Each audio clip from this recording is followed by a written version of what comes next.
Hello friends, easiest home gardening में आपका स्वागत है। फ्रेंड्स, क्या आप लोग ये पौधा पहचानते हैं? ये थोड़ा थोड़ा छुई मुई या फिर इमली के पौधे के समान दिखता है, लेकिन ये समी का पौधा है। समी का पौधा लगाने से घर में सुख, शांति, समृद्धि और धन वर्षा होती है। फ्रेंड्स, इसे कई नामों से जानते हैं, जैसे कि लूंग, खेजदा, कांडी, जाम्बी, चिक्कूर और बन्नी मारा, पेरुम्बाई, सांगरी, गोन्हेरिया।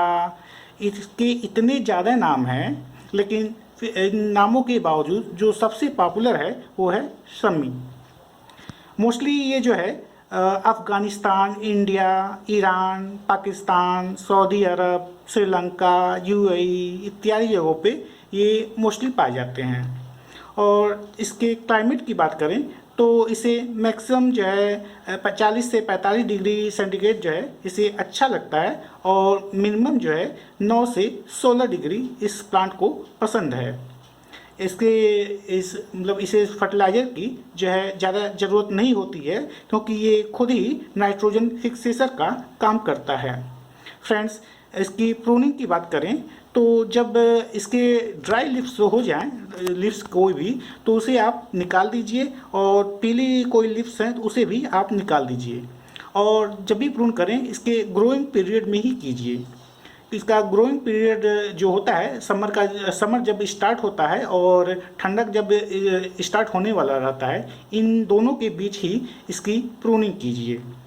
फ्रेंड्स, इस पेड़ की छाल जो होती है उसको काले धागे में लपेट कर पहनने से इससे बहुत सारी बीमारियां जैसे कि अस्थमा, ब्रोंकाइटिस, पेचिस, कुष्ठ रोग, गठिया, बिच्छू के डंक, मांसपेशियों में कंपन, बवासीर और बहुत सारी ऐसी बीमारियां हैं जिससे कि इसको काले कपड़े में बांध कर पहनने से, काले कपड़े नहीं, काले धागे में बांध कर पहनने से इससे ये बीमारियां जो हैं दूर हो जाती हैं। फ्रेंड्स, इसको जो सॉइल चाहिए वो दोमट मिट्टी चाहिए। वैसे हम अपने सारे प्लांट को जैसे बताते थे कि 30-30-20-20 के रेशियो में, लेकिन इस प्लांट को हम थोड़ा सा अलग करेंगे। 30% मिट्टी, 30% खाद, 20% मोरंग बालू, 20% कोकोपीट, यही हम सजेशन करते रहे हैं। लेकिन फिर भी आपको कुछ प्लांट में कुछ अलग करना है, जैसे कि आपको इस प्लांट में थोड़ा अलग करना है कि जिससे कि ये किसी तरह की प्रॉब्लम में ना आए, तो आप क्या कर सकते हैं, 1 पार्ट गोबर की खाद, 1 पार्ट जो है गार्डन सॉइल, और 1 पार्ट जो है सैंड मिला सकते हैं। सैंड इसमें मिलाना बहुत ज़रूरी है, क्योंकि सैंड तो खैर किसी भी पौधे में मिलाना बहुत ज़रूरी होता है, क्योंकि अगर गमले में आप लगा रहे हैं तो अगर सैंड नहीं मिलेगा तो इसमें बहुत जो पानी है वो ठहर जाएगा और फिर ये इसके रूट जो है गलने लगेंगे। और इसे खाद की वैसे बहुत ज़्यादा ज़रूरत नहीं होती है, क्योंकि ये खुद जो है नाइट्रोजन फिक्सेशन का काम करता है। इसलिए जैसे कि हम अपने प्लांट में जब मिट्टी ड्राई हो जाती है तो राइस वाटर दे देते हैं, और राइस वाटर जैसे कि 12:1 के रेशियो में देते रहे हैं, तो वैसे ही भी इस प्लांट को भी 12:1 के रेशियो में देते रहेंगे। लेकिन इसे हमेशा नहीं देंगे, बीच बीच में आप जो है नॉर्मल वाटरिंग ही कीजिएगा तो ज़्यादा बेहतर रहेगा।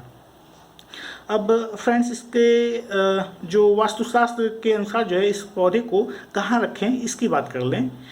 तो वास्तुशास्त्र के अनुसार देखें तो इस प्लांट को घर के वेस्ट डायरेक्शन में रखें तो बेहतर रहेगा, और चाहे तो आप जो है पूरब दिशा की ओर भी रख सकते हैं, लेकिन जो सबसे बेस्ट है वो घर के दक्षिण दिशा में रखिए। और कोशिश कीजिए कि ये घर के सामने हो, और घर के सामने लगाएं, जिससे कि हमेशा जो है आते जाते वक्त जो है इस पर नज़र पड़ती रहे, और फिर जो है इससे जो दिन भर जो गुजरेगा वो शुभ गुजरेगा, सब कुछ अच्छा होगा, किसी भी तरह की कोई बीमारी या कष्ट से मुक्ति मिलेगी। फ्रेंड्स, अगर पुराणों की बात करें तो ऐसा माना जाता है कि प्रभु श्री राम ने जब लंका पर आक्रमण करने से पहले इस पौधे की जो है पूजा अर्चना की थी। और इतना ही नहीं, जो पांडव थे उन्होंने अज्ञातवास के समय जो है अपने अस्त्र शस्त्र भी इसी वृक्ष के नीचे छुपाए हुए थे। फ्रेंड्स, घर में लगाए हुए समी के पौधे के नीचे शनिवार को जो सरसों के तेल का दिए जलाएं तो बेहतर रहेगा। और भगवान शिव को एक एक पत्ता जो है चढ़ाने पर भी ये बहुत शुभ होता है। इसके अलावा समी के पौधे पर हर रोज़ जो है नहाने से पहले जल चढ़ाएं। और पूजा पाठ में तो इसका यूज होता ही है। और किसी अच्छे काम के लिए अगर जा रहे हैं तो उससे पहले इस पौधे का दर्शन अवश्य कर लें। फ्रेंड्स, इस प्लांट का उपयोग ब्रोंकाइटिस, पेचिस, कुष्ठ रोग, गठिया, बिच्छू के डंक और मांसपेशियों में कंपन और बवासीर जैसी बहुत सारी बीमारियां हैं जिसके इलाज के लिए इसका उपयोग किया जाता है। ये पेड़ अगर ज़मीन में लगा हुआ है तो 15 से 20 फीट तक जो है ऊंचाई तक पहुंच जाता है। और इसका जो लाइफ स्पैन है वो 150 ईयर से एबव है। इस प्लांट को तो वैसे आप किसी भी दिन जो है लगा सकते हैं, यहाँ तक कि शनिवार को भी आप इस प्लांट को घर में लगा सकते हैं। लेकिन सबसे बेहतर ये रहेगा कि आप इस प्लांट को विजयदशमी के दिन जो है लगाएं। वाटरिंग की बात करें तो जब ये प्लांट ज़मीन में अगर लगा हुआ है तो अच्छी तरीके से जब इस्टेब्लिश हो जाएगा तो इसे बिल्कुल भी पानी की ज़रूरत, बिल्कुल नहीं, पानी की बहुत ही कम ज़रूरत पड़ेगी। यदि गमले में लगा है तब तो ज़रूरत पड़ेगा ही। जब मिट्टी पूरी तरीके से ड्राई हो जाए तभी जाके इसमें वाटरिंग करना है। ज़्यादा वाटरिंग हो जाएगा तो इसमें रूट रॉट हो जाएगा। और इस प्लांट को बेहद जो है ड्राउट कंडीशन में भी ये टॉलरेट कर जाता है। ये प्लांट राजस्थान, गुजरात, मध्य प्रदेश इन सभी जगहों पे बहुत ही अच्छे से ग्रो होता है। और वहाँ, क्योंकि वहाँ बहुत ज़्यादा गर्मी पड़ती है और इसे जो है शुष्क, और इसे ह्यूमिडिटी नहीं, इसे शुष्क चाहिए और वार्म टेम्परेचर। ये प्लांट तो वैसे किसी भी मिट्टी में बहुत ही आसानी से ग्रो हो जाता है। लेकिन जब आप इसके बीज को लगाएं तो इसे गार्डन सॉइल में और थोड़ी बहुत जो है खाद अवश्य दे दें। बीज इसका तो थोड़ा सा मुश्किल होता है, लेकिन अगर मिल जाए तो आप उसमें गार्डन सॉइल तो रहेगा ही, उसमें थोड़ा सा फर्टिलाइज़र ज़रूर ऐड करना पड़ेगा। फ्रेंड्स, ये प्लांट तो मैंने नर्सरी से 30 रुपये में लाया था और नर्सरी वाले ने भी इसे जो है कटिंग से ग्रो किया था। कटिंग से ग्रो करने के लिए वैसे आप 4 से 6 इंच का कटिंग अगर मिल जाता है कहीं से तो आप 4 से 6 इंच का, मैक्सिमम 6 इंच का आप कटिंग लीजिए और उसके जो नीचे के लिप्स हैं उसे हटा दीजिए। सिर्फ ऊपर के ही कुछ लिप्स आप रखिए और उसमें और नीचे से जो इसका छाल है वो निकाल दीजिए। और जब आप इसको जो है 45 डिग्री से काटना जो है बहुत ज़रूरी होता है।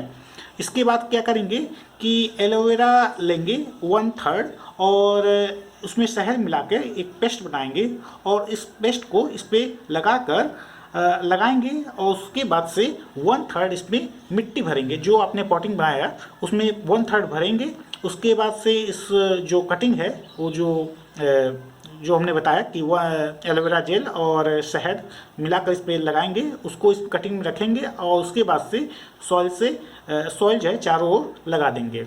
लेकिन सॉइल जो है थोड़ा थोड़ा दबाएंगे भी, ज़्यादा तेज़ी से नहीं दबाएंगे क्योंकि ज़्यादा तेज़ी से दबाने पर मिट्टी काफ़ी ज़्यादा कॉम्पैक्ट हो जाएगा। इसलिए आप हल्के हाथों से हल्का हल्का ही दबाइए। फ्रेंड्स, इस प्लांट को डायरेक्ट सनलाइट तो बिल्कुल भी नहीं चाहिए, इसे इनडायरेक्ट सनलाइट ही बहुत पसंद है। अगर डायरेक्ट सनलाइट में रखेंगे, जैसे कि अभी ये हेल्दी है, तो इसके क्या होंगे, इसके लीव्स जो है धीरे धीरे मुरझाना स्टार्ट करेंगे और एक समय ऐसा आएगा कि ये प्लांट जो है पूरी तरीके से सूख जाएगा। तो सबसे बेहतर यही रहेगा कि आप उसे शेड में रखिए जहाँ पे ब्राइट लाइट आती हो, और अच्छा उस जगह भी रहेगा जहाँ पे थोड़ी बहुत मॉर्निंग की सनलाइट भी आती हो, क्योंकि मॉर्निंग की सनलाइट किसी भी जीव या पेड़ पौधे के लिए हानिकारक नहीं है। वो कोई भी ऐसा दुनिया में ऐसा कोई भी जीव नहीं है जिसको कि वो सुबह की जो एकदम मॉर्निंग की जो धूप है उसे परेशान करती है, ऐसा बिल्कुल नहीं है।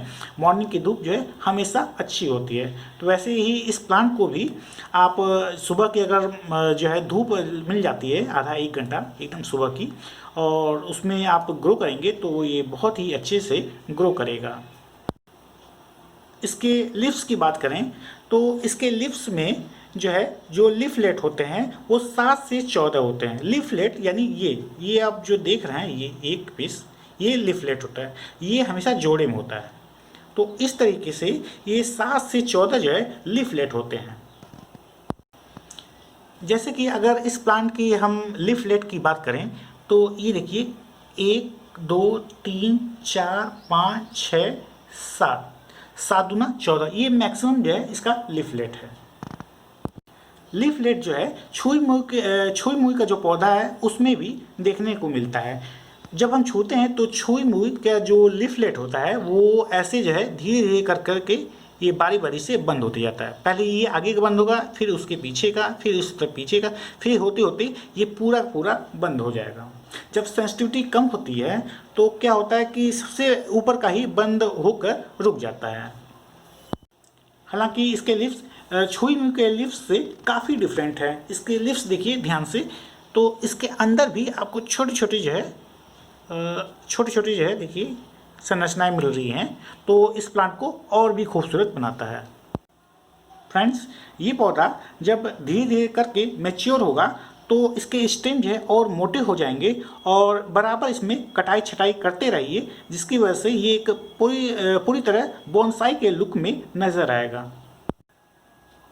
इस प्लांट की मिट्टी पूरी तरीके से ड्राई हो चुकी है, लेकिन फिर भी अगर हम कल भी पानी न दें तो इस प्लांट को किसी भी तरीके की कोई भी तकलीफ नहीं होगी, क्योंकि ये सूखे कंडीशन को बहुत ही अच्छे तरीके से टॉलरेट कर जाता है।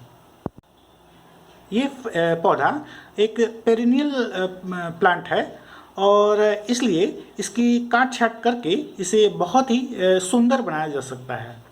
तो कटाई छटाई इसकी बहुत ज़रूरी है, क्योंकि बिना कटाई छटाई के कोई भी प्लांट जो है जो मैक्सिमम प्लांट है वो सुंदर नहीं लगेंगे। जैसे कि हम लोग अपने बालों की कटाई छटाई करते हैं, बाल कटवाते हैं, ठीक उसी प्रकार इस प्लांट क्या मैक्सिमम प्लांट को जो है कटाई छटाई की ज़रूरत पड़ती है। और कटाई छटाई जैसे कि हमने बताया हमेशा ग्रोइंग पीरियड में ही कीजिए, और ये सर्दी में जैसे कि पेरेनियल प्लांट जो होते हैं वो डोरमेंट में चले जाते हैं, तो ये भी जो है डोरमेंट में चला जाएगा। डोरमेंट में क्या होगा, डोरमेंट में एक तरीके से वो पौधा सो रहा होता है, उसमें ग्रोथ जो है बहुत ही नॉमिनल देखने को मिलेगी, और जैसे ही समर आता है वैसे ही इसमें इसमें ग्रोथ जो है स्टार्ट हो जाएगी।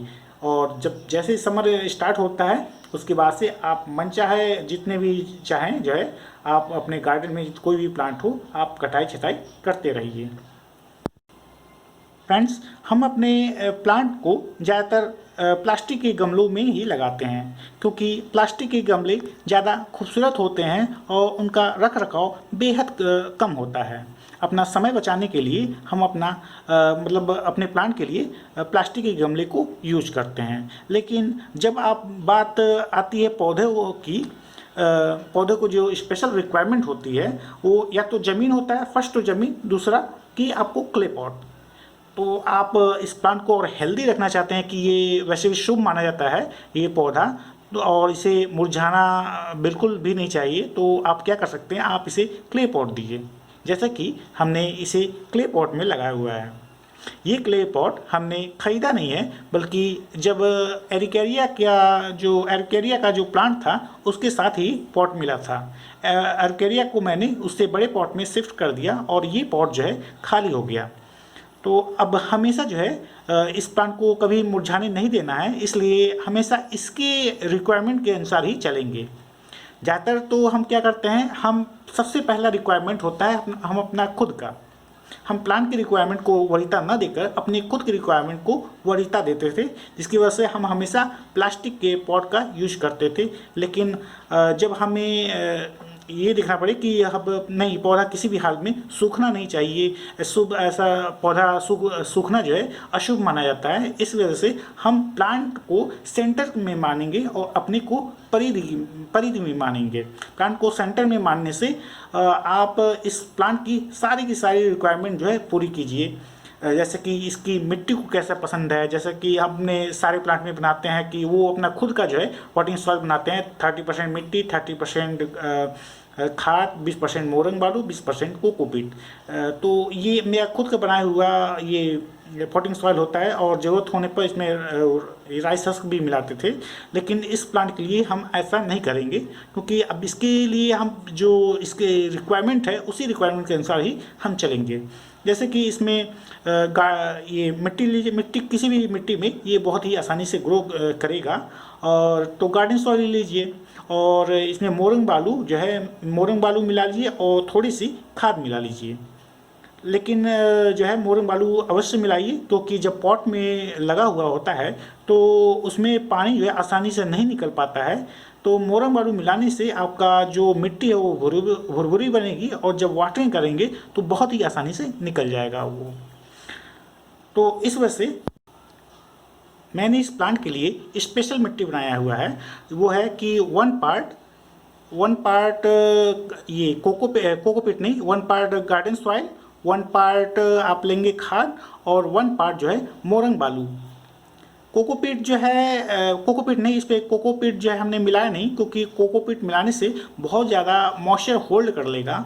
इस वजह से गर्मी के लिए ठीक है, लेकिन अब इस प्लांट को हम नहीं चाहते हैं कि किसी भी तरीके का इसमें नमी जो है ज़्यादा दिन तक बनी रहे, क्योंकि इस प्लांट को नमी बिल्कुल भी अच्छी नहीं लगती है ज़्यादा दिनों तक अगर बनी रही तो, क्योंकि ये इसे जो है ड्राउट कंडीशन ही ज़्यादा बेहतर है। शुष्क जो है, शुष्क इसको क्लाइमेट चाहिए, गर्म और शुष्क, ये दो इसी क्लाइमेट में बहुत ही अच्छे से ग्रो करता है। तो इस तरीके से मैंने इस प्लांट के लिए अलग तरीके का पॉट लिया, अलग तरीके की मिट्टी लिया और इसकी जो जो रिक्वायरमेंट है मैंने उस रिक्वायरमेंट को आगे जो है पूरा करता रहूँगा। ऐसा इसलिए क्योंकि ये प्लांट जो है, इस प्लांट को सूखना जो है शुभ नहीं माना जाता है। इस प्लांट को रिपोर्ट कैसे करना है, जैसे कि हम अपने सारे प्लांट में बताते हैं कि हम एक बार ही जो है बड़ा सा पॉट कर लेते हैं। जैसे कि अभी मान लीजिए छोटा है, तो अब ये नहीं है कि अब 2-2 इंच जो है हम अपने प्लांट के लिए बढ़ाएं, क्योंकि हमारी सबसे पहली रिक्वायरमेंट होती है कि हम अपना समय बचाएं। तो प्लांट तो ये डिमांड करते हैं कि पहले सबसे छोटा से छोटा पॉट दीजिए, हो सकता है इसे भी छोटा पॉट दीजिए अगर ये कटिंग से ग्रो हो रहा है। तो ये लगभग होगा 4 या 5 इंच का होगा ये पॉट। उसके बाद से क्या करेंगे कि हम इसके अनुसार ही हम आगे बढ़ेंगे। अब इसके अनुसार जो है क्या 5 इंच का पॉट है तो आप इसे 6 इंच का पॉट दीजिए, 6 इंच का पॉट दीजिए, 6 के बाद 7 इंच का पॉट दीजिए। लेकिन 7 इंच का पॉट 1-1 इंच के अंतर पे पॉट मिलना मुश्किल है। इस वजह से आप 2-2 इंच करके आप पॉट का साइज बढ़ाते जाइए और जहाँ तक आपको मैक्सिमम पॉट का साइज रखना है वहाँ पे आप रुक जाइए। और उसके बाद भी ये प्लांट जो है रूट बाउंड होता है, तो आप क्या कीजिए, नीचे से रूट जो है थोड़े थोड़े काट दीजिए, साइड से भी थोड़े थोड़े काट के जगह बना लीजिए और आप देखेंगे इस प्लांट में जल्द ही न्यू ग्रोथ स्टार्ट हो जाती है और ये प्लांट पुनः जो है हेल्दी हो जाएगा।